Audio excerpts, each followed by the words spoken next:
Welcome to Women We Should Know with international speaker, mindset reset mentor, author, and your host, Leslie Michaels. With audacious honesty and candor, the Women We Should Know podcast presents the wisdom and life-empowering insights of women who are the embodiments of innovation and social evolution. Please join Leslie as she shares potent conversations that will inspire your personal and professional evolutions. Welcome to Women We Should Know. Welcome back to Women We Should Know, the podcast where we consistently bring you the voices, the audacity, the courage, and the creative genius of women from around the world. Women who do not color inside the lines and who will not get in boxes that were created by other people. These are women who are carving a path, and even more significant than carving a path is that they are leaving the lights on as they go so that we all have a way to follow if we choose that direction. Today, I have the most wonderful woman with us for you, Mitzi Perdue. Mitzi always dreamed of being a war correspondent.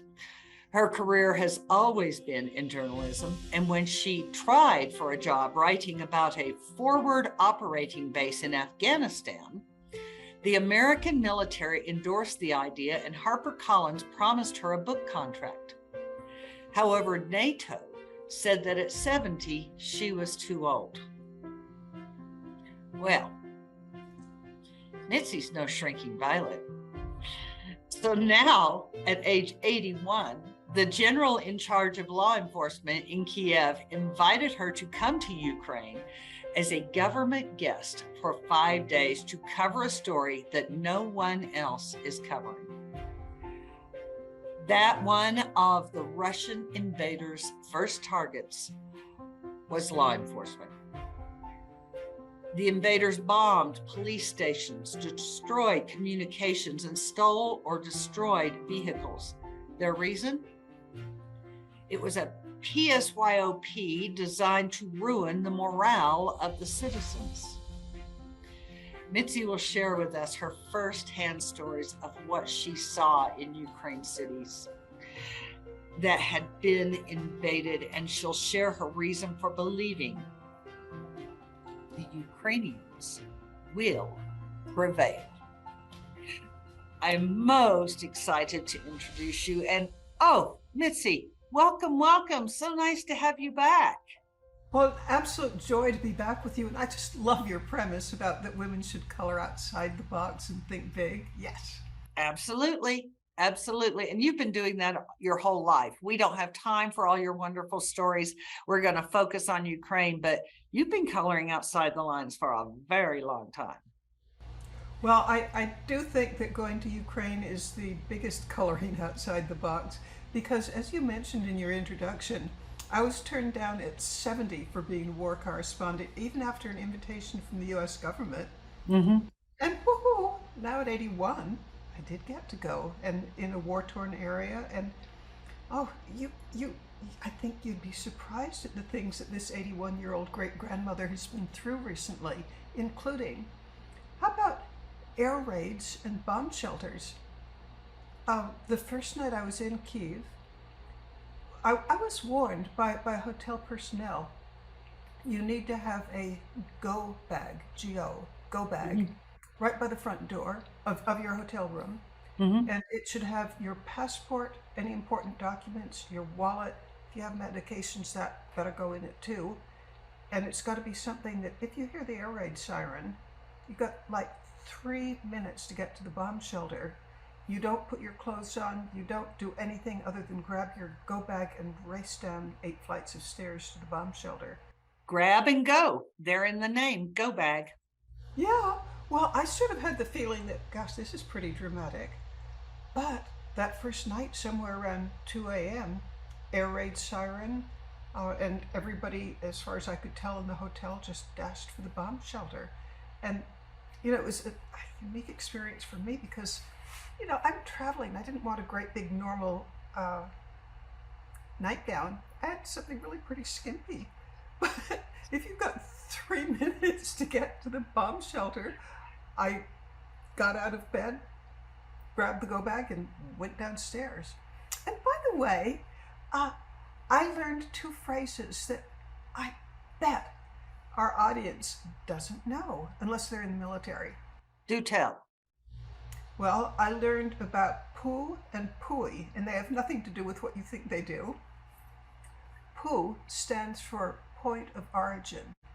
And when a rocket is launched towards Ukraine, they know where it came from. I mean, maybe it came from the Black Sea, although I don't think it did in this case, or maybe it came from Belarus, or maybe it even came from Russia. They can tell where it came from. That's the point of origin, the poo. But what they really care about is the POI, the point of impact, POI. And they pretty much don't know the point of impact until it happens. I mean, they can tell it's heading towards you, but Kyiv's a pretty big city. And so I actually didn't worry because I thought, there's several million people there, and the odds of it going after me didn't seem very high.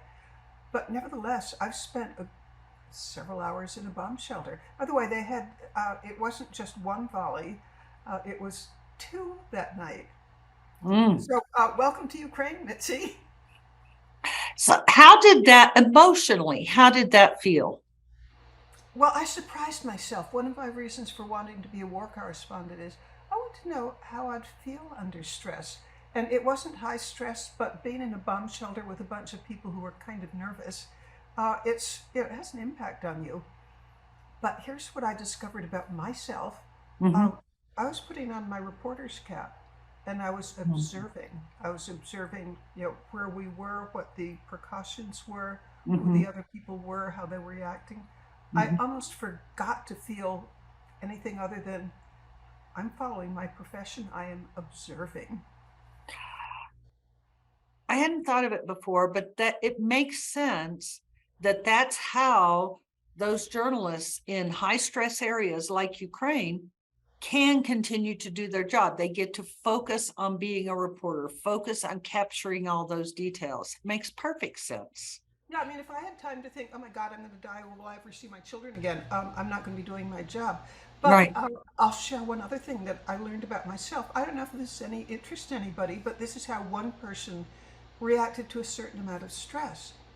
I was there 5 days. I was in areas where there were bomb-sniffing dogs, where we were told, walk in the footsteps of the person ahead of you because this is a landmine-infested area. I was in Chernobyl, where I was in areas where they had to test me afterwards with a Geiger counter to see if I had gotten too much radiation. During the whole time, I also had jet lag because there was a 7-hour difference and I'd been traveling for probably 23 hours. I didn't feel a single moment of feeling tired. And looking back on it, I think the adrenaline was so high Right. that there wasn't room for a second of feeling tired. However, and this is the part that kind of shocked me, when I left Ukraine after 5 days, I'm in Poland for 1 day and then in England for a couple of days. With the adrenaline not there, I'm not sure I've ever been so tired in my life. The only thing I could compare it to was I did have COVID, and I remember feeling COVID tired. And I'm Right. thinking, this gave rise to all sorts of thoughts, but one of them is, if 5 days of stress does that to me, what in heaven's name must it be like for the people who are living there? Yes. 6 months of that, hmm it's just incomprehensible. I Either think that or we've I'm all really seen tired. the photographs that have gone around the news cycle and what have you.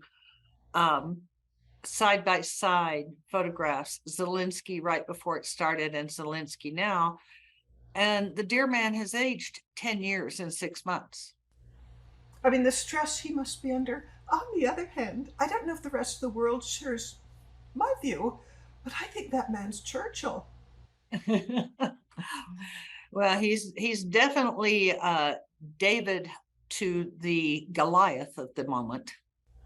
Yeah, I mean, what courage, what Mhm, leadership, what ability to communicate. I mhm. mean, I'm just in awe that the good Lord sent uh, him to Ukraine, and yet, uh, have I wonder if our audience knows anything about his story before becoming president. He was a comedian, but he was also graduated law school at the top of his class. Oh, And okay, that bears mentioning. Everybody okay. made such fun of him for being a comedian, but they forgot about the law school part. And so he went out and he was a comedian, and now he's come back and he is doing, in my universe, the way I see it, he's doing what he came to this planet to do. Oh, on the other hand, when he was a comedian, and this is on YouTube, uh, he had a skit. I think it's about 5 minutes long, where he's with four people and they're playing the piano. Do you know about this skit? No, I haven't seen this. They're playing the piano, they're standing behind it, and they're not using their hands. And your imagination is going to take you right to where. Of course it is. But Well, it now, was actually they panned pictures of the audience, and the audience just thought, yeah, they were just collapsing with humor. I'm sure. But on the other hand, for the president of the country too. Anyway, well, I do So think that he has anyway, grown in the job. speaking of this amazing man who has stood up and been counted, did you get to meet or encounter here his wife while you were on your mission? No, but I did have an observation about, I'm not sure if it's this month or next month that she'll be in Vogue. Um, Oh, yes, I believe it's next month. I kind of think it is, I mean, I'm kind of hoping that I'm plugged in enough so that if it were out now that I would have seen it. But I've seen advance copies. Mhm. And it's kind of controversial. I hear people in this country saying, there's a war on, why is she doing something as superficial as being in a fashion magazine? And boy, do I have an answer for them. What? Okay. I have a theory, and oh gosh, this is going to be part of some. Allow me to tell the background of why I think what she did was just wonderful. Please. One of the things that I noticed my first day there, I was kind of astonished that in the middle of a war, rockets coming down, killing people, blowing up buildings, that the woman from the media department of the Kyiv regional police, and there's 6,000 of the members of the Kyiv regional police, so this is a big job. Mhm. I was noticing that she had her nails were just this beautiful shade of red, just beautifully tended, and I'm thinking, there's a war going on and she's doing this. Mhm. The next day, her nails were different. She'd repainted them. In this case, they were the colors of the Ukrainian flag. They were blue and yellow. And Mhm. so I began noticing, this will sound strange, but my job is to notice things. I began noticing that almost everywhere I went, women were manicured. It Mhm. could be in a store, in a restaurant, in a public building, in the police office, in an office building, Mhm. in a bombed out police station. The women that I saw, I, I, I believe 90% of the ones that I came across were wearing nail polish. Well, I found this puzzling. Uh, if you're under that much stress and so many things are going wrong, what's with the nail polish? Fast forward until I'm in London and I'm having lunch with a man who's a professor, he's a sociologist, and his particular academic specialty is war and terror. Mm. Quite a specialty to have. And I told him my impression that, it just, I wasn't expecting this. And he said, I'll tell you what's going on. I mean, it's a guess on his part, but I'm sure willing to think that he's thought about this longer and harder than I have. He said during World War II, there were cases of starving prisoners in concentration camps who would save a couple of crumbs of bread to attract wild birds that would visit them each day. And after they were freed, people who had gone from 200 pounds to 130 pounds, people who were starving and would still set aside crumbs of bread. Mm-hmm. And after they were freed, they said, this is what kept me alive. Mm-hmm. This is what, a moment of beauty, of normalcy, of Right. just being removed from all the horror surrounding me. This is what they would say. Mm-hmm. And the professor said the people who survived were the ones who did cling on to something beautiful. Right. Well, that made me circle back to think of other things that I saw in Ukraine. Like one of the more moving things that's happened to me that I can ever think of. I mean, getting married or having a baby, I guess, is bigger, but this is right up there. I was visiting a bombed out police station. Mm-hmm. This was near the Belarus border, I think. Oh, yes. You sent me those photographs. Okay, it was like 7 or 8 miles from the border, and we could actually hear ordnance being exploded. And the odds are that they were practicing or something, but I don't know. I mean, this wasn't an active war area, so I'm not sure, but I sure as heck heard bombs. Mm-hmm. So I'm inside this bombed out police station. The police station, I don't know if you can picture a police station in this country, but if you can't picture your own home, imagine that somebody has put a high heat incendiary bomb that just turns the inside of the building into a furnace. Rubble. Mm-hmm. Okay, with the result that all the partitions that make different rooms are rubble. Yes. There's no desks, there's no walls, there's nothing but the exterior of what was a police station. And as I was walking inside this, the rubble on the floor was at least 5 inches thick. Ooh. And as you walked, disturbing it a little, you could still smell kind of the acrid, smoky stench of the fire that had been there half a year ago. I mean, it was still there. And everything is like charred and burned, and it's a depressing sight. I'm sure. I'm sure. All right, the chief of the police station, I followed him out the door, and the door, by the way, was bombed out, so there was no door to open. You just walked through it outside. Sure. And we walked, I'm going to guess, 100 feet until we saw a rose garden. There were, and at a guess, I'm going to guess there were 20 rose bushes, maybe waist high, and they were in full bloom. And okay, now we come to one of those beautiful things that's ever happened to me in my life. The chief of the police station cut a rose and handed me this rose. And it gets me thinking, looking back on it, it's the fact that they kept a rose garden in the middle of, where there had been an active firefight with people. You could look around the buildings and see, bullet holes and shrapnel. Right. And you could see destroyed cars. And yet here's this beautiful rose garden. Right. And again, looking back on it, I'm thinking they have some connection with beauty and normalcy and what civilization is about and what they're fighting for.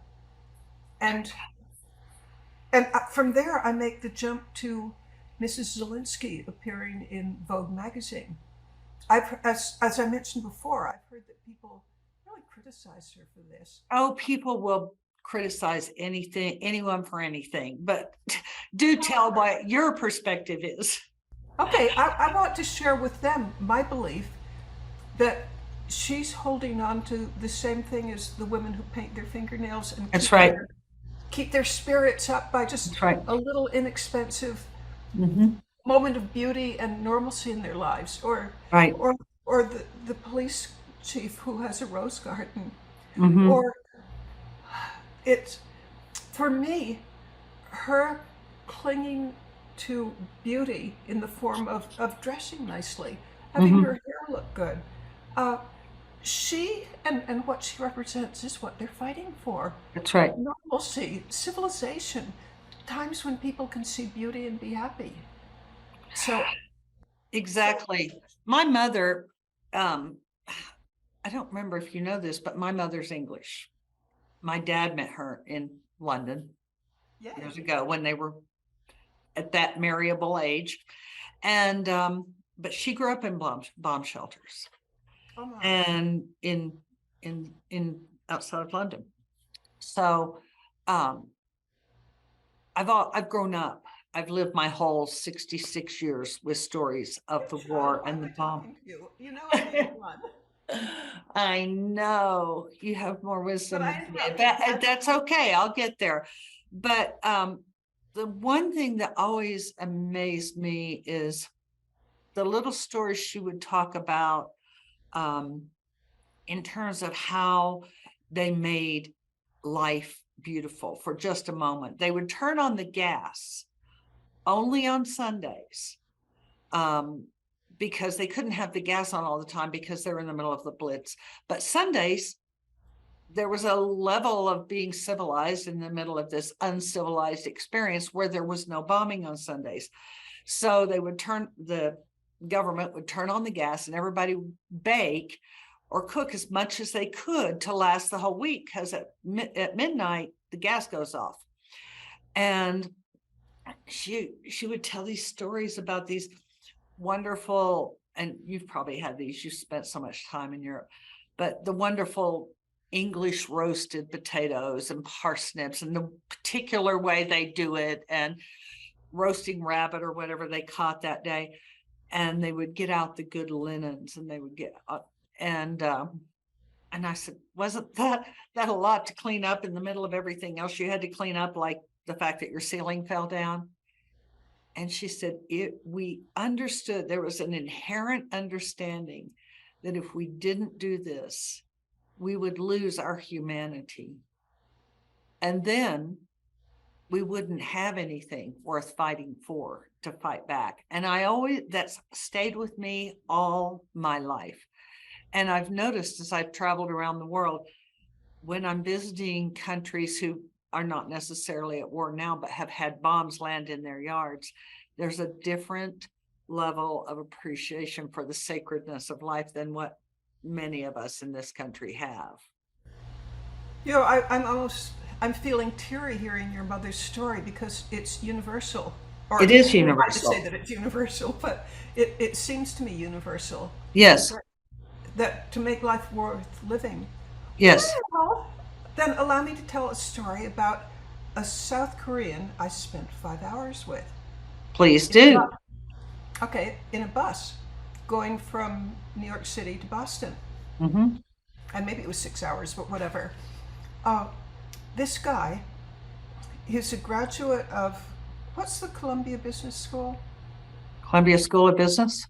Okay, well, whatever it is, that one. And he told me, or in the course of 5 hours, it came out that he belongs to one of the great moneyed families in South Korea. I think it might be called the Choritsu or something like that. But in any case, say there are 10 or so really big families. Mm-hmm. Mm-hmm.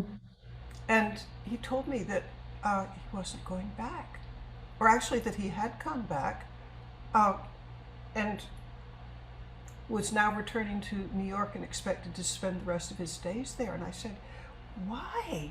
You know, you come from such a well-known, prestigious family. Why would you leave it for New York? And his answer was that, in his opinion, and by the way, I'm reporting what I heard him say. It's of course, but this is what he told me. He said he felt that South Korea has put so much effort into STEM stuff, technology, math, just technology kinds of things, that they forgot the beauty part of life.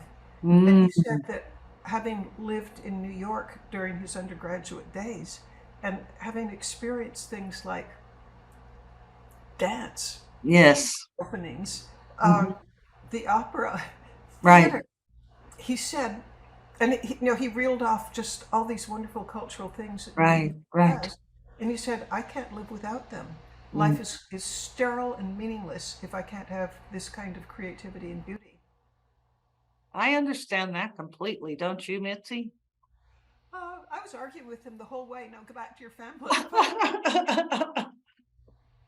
But yeah, I sort of understand. But I'm thinking of the pain he caused his family by choosing New York. But I mean, he made a really strong case for it, that beauty is all important. Yes. And see, I'd have been on the other side, rooting him on and saying, bravo to you for choosing your life instead of the life someone else would choose for you. In the end, I guess I have to agree with you. Mhm. On the other hand, I've written books on the importance of family, and especially family. Yes, but you've also done some audacious things. I know some of those stories, my friend. So oh gosh, we always come to the close too quickly, and we're not there yet, but we're running up on the end of it. What would be your summation message that you brought back from Ukraine that you would share with our listeners? Thank you. Open your wallet for $10, and it's the following. One of the big things, among the many trials that Ukraine's going through, is that law enforcement, one of the first things that the Russians did when, as we've already talked about, one of the first things that they did when they invaded Ukraine, the Russians, on their bucket list of things to do Ukraine was to destroy the police stations. Because the psychology of, you're being invaded by somebody from the outside, but there's lawlessness in the inside too, because the prisons were emptied, the cell phones, the ability to communicate, gone. The police, it's as if they were blinded almost. Sure. Well, the man who invited me, General Nebytov, he wrote his master's thesis on human trafficking. And so this is something really close to his heart. And he allowed me to see areas of Ukraine where the traffickers are just in force. I mean, it's a criminal enterprise. And for those who aren't familiar with this fact, sources for criminal income in the world are, number one, drugs, but number two is human trafficking. Right. They're very sophisticated about it. Mm-hmm. And what General Nebytov would love to have happen is if you could have shelters at the border, say between, well, any of the border areas, the traffickers lurk there. And there's some poor woman and her daughter, she's tired, maybe she's traveled 5 days. She's not sure if her husband, she'll ever see him again. I mean, she's just the outer limits. Right. Right. One friend says, when you look at a woman who's in distress, she has the 1,000-yard stare. She just doesn't have her wits about her. And then this kindly seeming guy comes up to her and says, you've only got 10 minutes. The bus is leaving, but we're going to take you to a place where you can get a hot meal. You can have a place to sleep, and then we'll find work for you. Well, he's a trafficker, but she's right. And well, what General Nebytov would love to have is, what if you could have a series of shelters, and these would be rehabbed buildings for something like maybe $50,000. You can rehab a building and have 20 beds in it, and these women could have like time to get their wits about them again, and time to be warned that on the other side there are people who want to sex traffic you, and that's the end of your life. That if you could have a few of these, you could save so many people from a fate worse than death. And so I told him. So let me ask you this. Let me interrupt you. Is there a way to send their $10 donation and specify it to this usage? Yes. And the way is, I've set up a system where you can text UP, which stands for Ukrainian Police, text up to 55312, and it will take you to a donation page, which is specifically for building these shelters. Actually, you have a choice. It's either building shelters, or another huge need that they have is vehicles. Mhm. Say in the Chernobyl area, what the biggest thing, as far as I can tell, that the Chernobyl police do is they try to keep poachers out. Mm, But the Russians destroyed their fleet of vehicles. right. So they can't go around and protect to They keep can't police the area. exactly. And in Mhm. some, not in some cases, in many cases, the poachers are taking highly irradiated at like deadly levels of Ooh. scrap metal, Mm. and they'll sell them on the On international. the web. Yeah, and people, it's not going to kill somebody right off, but supposing you have a doorknob made out of irradiated metal, it can have a half life of hundreds of years. And you can get a tumor or blindness or your teeth fall out and you never know what caused it. That's right. That's right. But it's the scrap metal that, and the Ukrainian police used to be able to keep this from happening, but now it's just open season. I've heard estimates, I don't know if they're right, but I've heard estimates that hundreds of thousands, if not millions of tons of scrap metal are entering the global market. The Makes Ukraine, sense. Makes Chernobyl, absolute sense. yeah, So, so listeners, I know that was a lot of information. I know that you probably didn't catch the text number, but you know what? I'm going to do for you what I always do for you. I'm going to put it in the program notes. So if you are jogging, don't worry about it. If you are driving, keep driving. Don't try to write something down. And then you can come back. You can go to the website. You can see Mitzi's program notes and the information of how to help send money to help protect women from traffickers, and secondarily the Chernobyl vehicles. But you all know I make no secret about the fact that I'm all about the women. So let's get some shelters out there for these women. And we will be having Mitzi back on, because the other thing Mitzi does that she didn't talk about because we didn't have time is she has dedicated the remainder of her life to fighting human trafficking. Now, some of you may remember when I had Dominique Rose Sipowicz on here, and she was the woman who started all the initiatives in the US to halt human trafficking. So I'm going to invite these, I'm going to say it on the air. I'm going to put them both on the spot because I'm just like that. I'm yes, going to yes. I'm going to invite Mitzi and Dominique to come together, and we're going to have an elongated conversation about human trafficking and how we can help and what we can do. So that is something to keep checking back and looking forward to it. It might take me a month or two to put that together because these are two incredibly busy women, but I'll have that for you. In the interim, Mitzi, thank you so much for coming on today. I've absolutely loved every second. Thank you. You're welcome. Okay, listeners, I know, I just feel it in my cells that every one of you got some nugget, some piece of insight, some altered or clarified perspective today that you can stick in your pocket and carry it forward. Now, let me tell you the truth about that little nugget. If you leave it in your pocket and don't find it again till next winter, it's not going to do you any good. So go home. Here's my tip. Write it down on a scrap of paper. Just leave it randomly somewhere, your dining room table, your bar, your peninsula, wherever it is, and then go on about your day. It'll get mixed up with the bananas or the papers or the placemats, whatever. You'll come across it in 2 or 3 days. And then when you do, take a moment and ask yourself, why was this important? What did this speak to me of? And take a moment to truly internalize whatever that gift was. And as you go through the rest of this day, I invite you to remember you are stronger and wiser than you know.